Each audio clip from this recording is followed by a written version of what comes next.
Halo sobat semua, jumpa lagi dengan Denbagose Channel. Bagaimana kabar sobat semua? Sebelum kita mulai cerita ini, ayo silakan subscribe, like, komen, share dan nyalakan loncengnya untuk mendapatkan notifikasi terbaru ketika Mimin upload videonya. Dr. Stranger, bab 112 orang yang tidak pantas dibantu. Setelah Thomas Kin selesai berbicara, Davian G tercengang sejenak, dan kemudian dia tertawa, senyum dengan sarkasme dan mempermainkan. Bukankah kamu bodoh? Menurutmu kamu siapa? Kapan giliranmu untuk mengajariku? Aku adalah wakil manajer sumber daya manusia.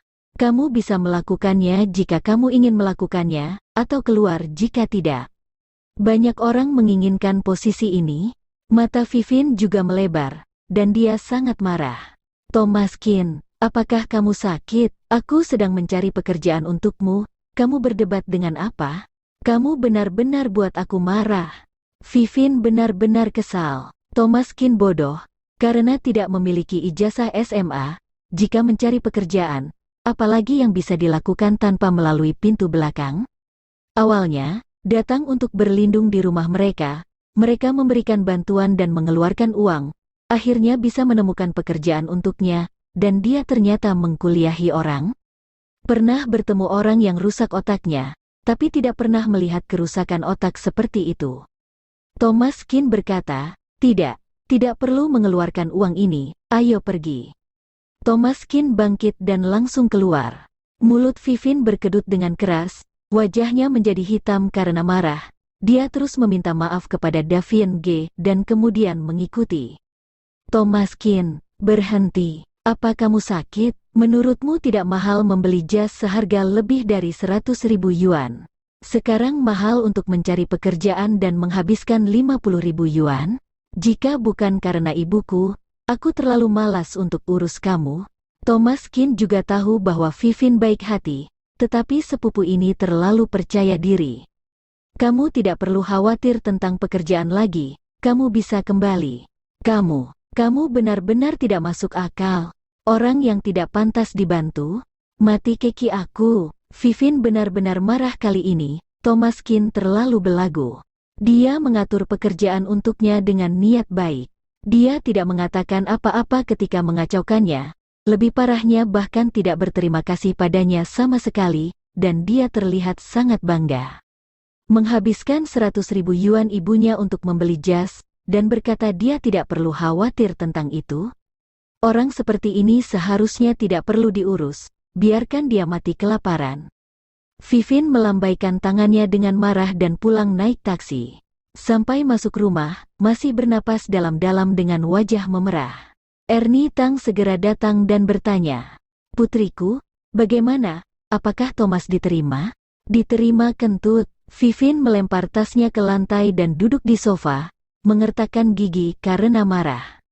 "Bu, jangan suruh aku urus masalah sepele dia lagi, aku tidak tahan lagi.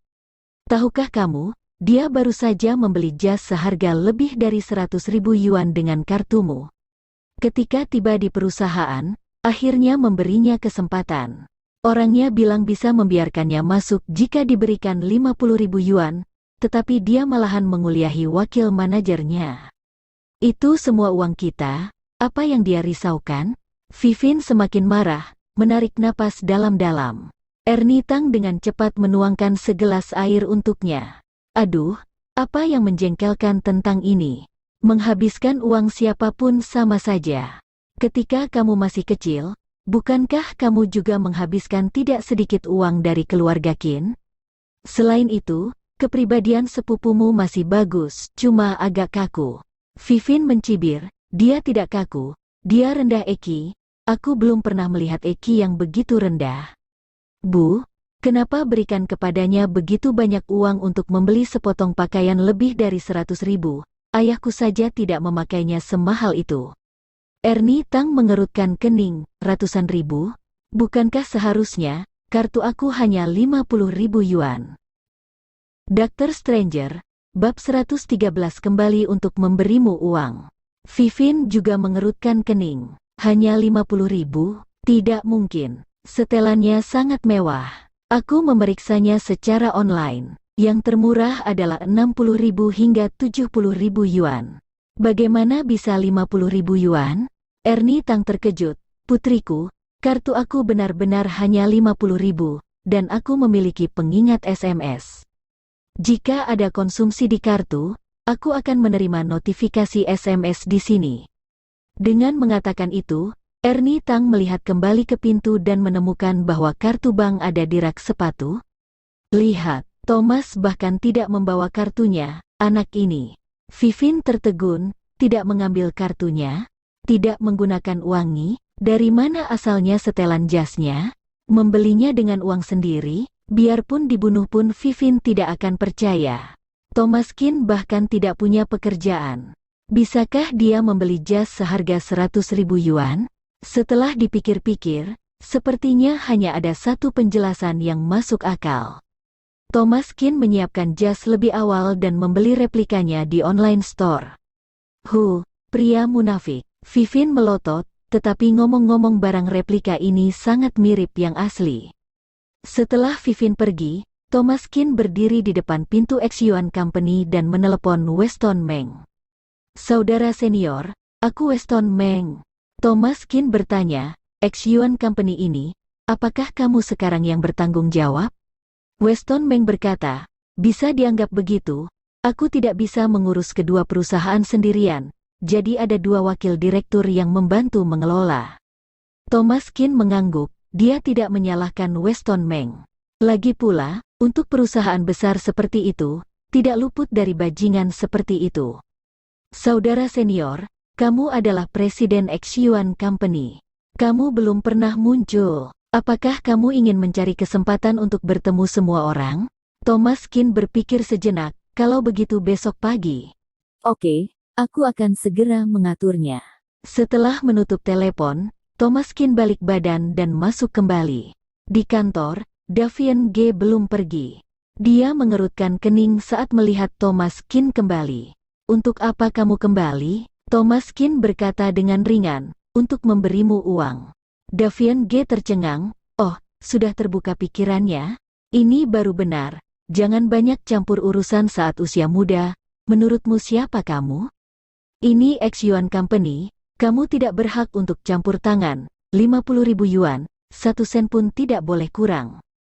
Thomas Kin berkata, saya berubah pikiran, aku akan masuk departemen terbaik, berapa biayanya?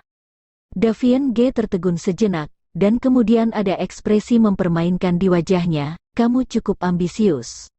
Departemen terbaik Xyuan Company kita tentu saja adalah departemen pemeriksaan kualitas, memiliki kekuatan besar dan bergaji tinggi, tetapi jauh lebih sulit untuk naik ke surga daripada masuk ke sana.